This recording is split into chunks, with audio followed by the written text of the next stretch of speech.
everyone, welcome back to my channel. My name is Heather and today I am back with another tag video. I was very kindly tagged by Molly at the reading hour. Thank you so much, Molly. And I really enjoyed hearing her answers to this tag, and I've seen it doing the rounds with some of my other fellow creators, which is wonderful. So I thought I'd take the opportunity to answer these today, because these are also questions that have been hanging around in my brain for the past couple of weeks as well, so it really is perfect timing.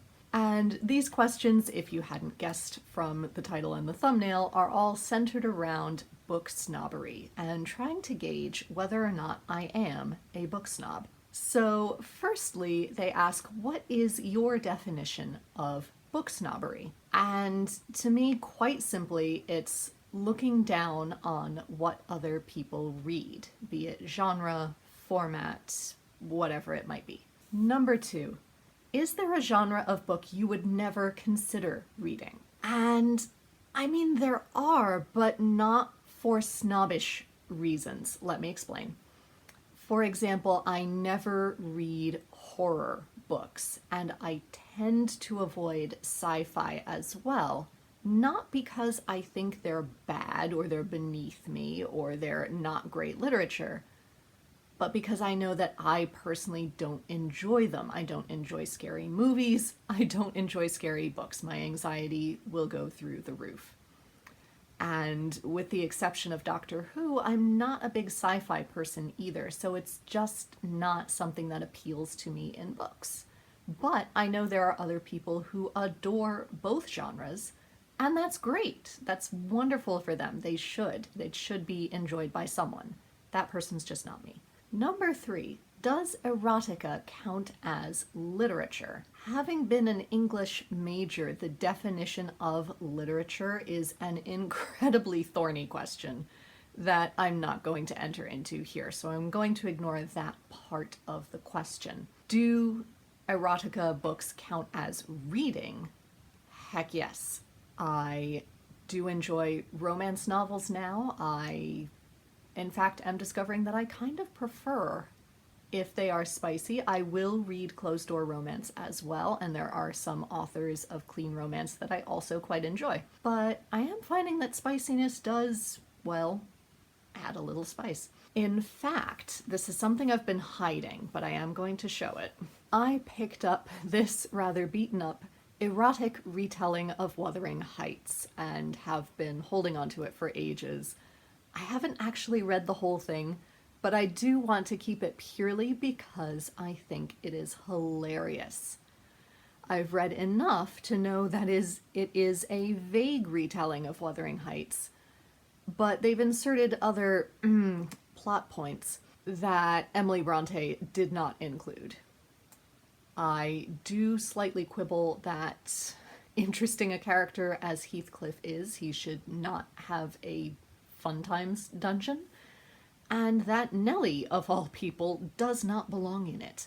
That just going to prove that I have read my fair share of bodice rippers and paperback novels, both for fun, but it still counts as reading. For fun, and sometimes with a satiric eye, but that still counts as reading. Question 4. Is it better to read classic books than popular bestsellers? Not necessarily. I think both are good reads and both are valid reads. You may prefer one or the other, but I think both deserve to be read. Who's to say a popular bestseller couldn't become a classic in time? Number 5, have you ever bragged about reading a classic in order to sound smart? And I can say no, I have never bragged that I've read a classic with that goal in mind. I have bragged that I have finished really long books like Anna Karenina and War and Peace and Bleak House, because that is an accomplishment. That is stamina and endurance.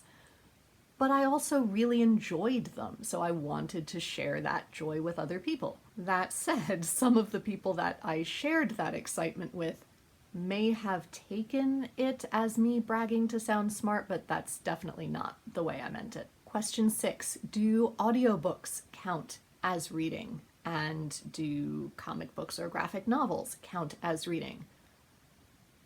Yes. To quote Elizabeth Wheatley's character of Book Goblin, book is book.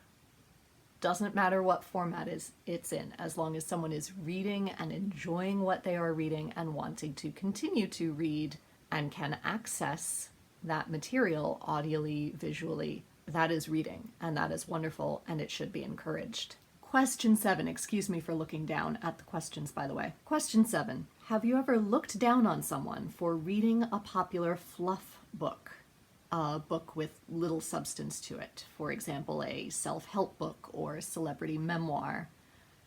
No, because I've read those kinds of books as well. Not so much the self-help, but certainly the celebrity memoirs, the light fluffy romances. And we all need what my high school English teacher dubbed book candy in our lives. We all need book candy.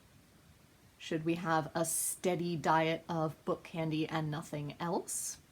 Probably not, just like our regular diet.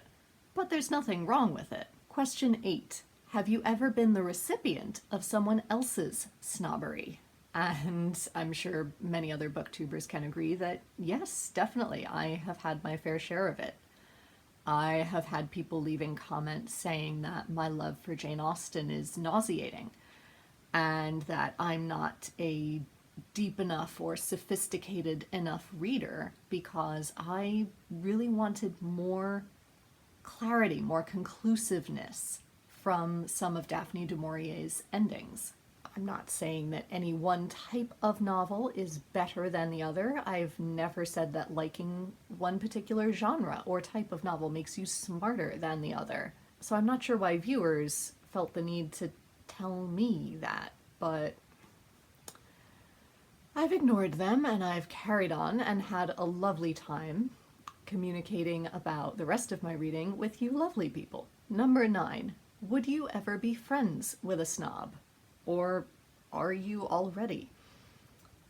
I think I might be friends with a book snob if they were interesting to talk to and were generally a kind person. But I don't think I am friends with any book snobs currently, thank goodness. All of my friends, both in person and my booktube friends, are all lovely people. Number 10. Are people who don't read less sophisticated than people who do? Here's where a bit of snobbery kicks in, I have to say, because my initial instinct is to say yes, but I want to refine that and add a little bit more nuance to it. I think that people who don't read, and by people who don't read, I don't mean people who are incredibly busy and don't have enough time or mental capacity to read, in addition to caring for someone else and working full-time and doing everything else that they do. By people who don't read, I mean people who actively avoid reading, do not frequent their local bookstores or libraries, do not see the importance in books, and who have never actively pursued being a reader. I think those who actively choose not to read are certainly less informed and are missing out on incredible experiences. I think with the amount of types of books and the amount of accessibility that there are to different formats of books, so that if you have some kind of vision impairment, you can read an ebook and adjust the font and the lighting, or read an audiobook, or use some sort of speech-to-text function to have an ebook read to you. There are so many different ways that you can access reading, that any kind of physical challenge really isn't an excuse anymore. There could be extenuating circumstances. There always are. But more than anything, with my very tangled attempt at a diplomatic answer to this question, I think more than anything, I can't fathom not reading and actively choosing not to read. That has never been anything that I have ever felt in my life from the time that I was a baby, really. It's nothing that either of my parents can understand. My whole family has always been a family of readers, and most of the time we look at stats that say that the average American reads 4 books a year and think, what do you do with your life? How do you do this? So I suppose I'm a bit of a book snob in regards to that question, at least. Which leads into the final question, which asks you to measure yourself based on your answers to the previous 10 questions and see, would you qualify as a book snob? And I'm given no other criteria than this, so I'm really not sure, but I hope I'm not a book snob. I think I scored fairly low on the snobbery scale that they gave me here. But again, the guidelines were not very clear here, so I'm not sure. I hope I'm not, and I hope I didn't come across that way. Question 12 asks me to tag some people, and I am finally going to get brave and actually tag some people.